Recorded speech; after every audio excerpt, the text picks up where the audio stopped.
बुधवार 24 जुलाई को शहर के वाथोड़ा पुलिस थाने के प्रजापति नगर स्थित एक बंद दुकान के गोदाम के सामने भंगार उठाने वाले 28 वर्षीय मनोज बंजारे नामक व्यक्ति की हत्या होने की घटना उजागर हुई थी, जहां वाथोड़ा पुलिस ने इस मामले में 2 आरोपियों को गिरफ्तार किया है। पुलिस द्वारा मिली जानकारी के अनुसार वाथोड़ा हद के प्रजापति नगर के समीप मेट्रो का कार्य शुरू है, जहां चौकीदार के रूप में राजेश उर्फ लल्ला तिवारी और रिंकू उजागर सिंध राजपूत नामक व्यक्ति काम करते थे, जो मेट्रो के काम होने के बाद वहां पड़े लोहे के कुछ भंगार सामान नीचे फेंक देते हैं।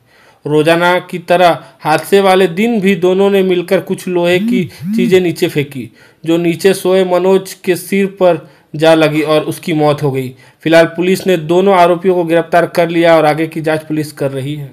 या प्रकरणामध्ये जो मयत होता त्याच्या डोक्याला गंभीर स्वरूपाची इजा झालेल्या परिस्थितीमध्ये तो आपल्याला आढळून आला होता।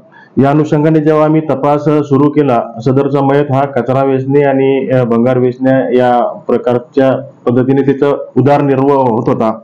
तर त्या अनुषंगाने आम्ही तपास सुरू केला असता असं निष्पन्न झाले पुढे की त्या ठिकाणी मेट्रो ओव्हरब्रिजचं काम चालू आहे घटनास्थळावरच, आणि मेट्रोचं बांधकाम चालू असल्यामुळे तिथं बरंचसं त्यांचं लोखंडी साहित्य आणि लहान मोठं भंगार, काही रॉड वगैरे तुकडे वगैरे पडलेले असतात मेट्रो ब्रिजवर।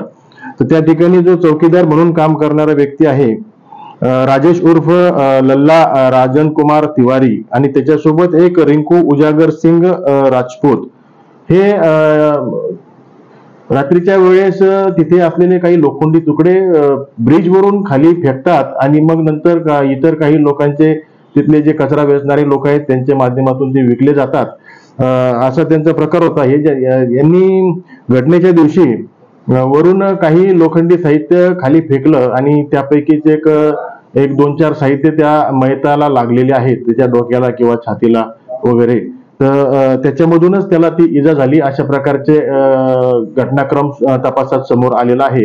प्रथमदर्शनी आम्ही आता मिळालेल्या या पुराव्याच्या आधारावर या 2 आरोपींना अटक केलेली आहे। त्यांचा PCR आज रोजी घेत आहोत।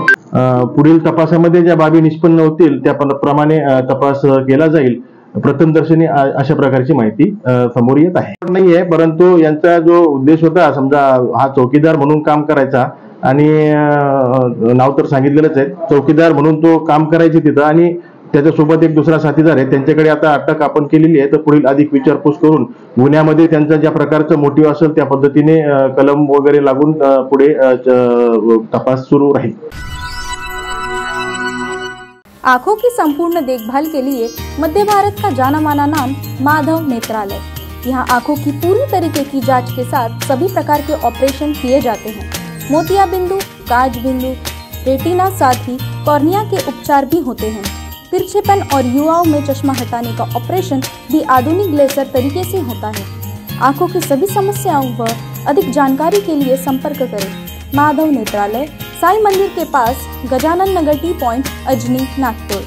डायल करें 678-5200 या Madhav Netralaya premium centre, Vasudev Nagar metro station के पास, Hingna T point, Nagpur. Dial करें 350-2300।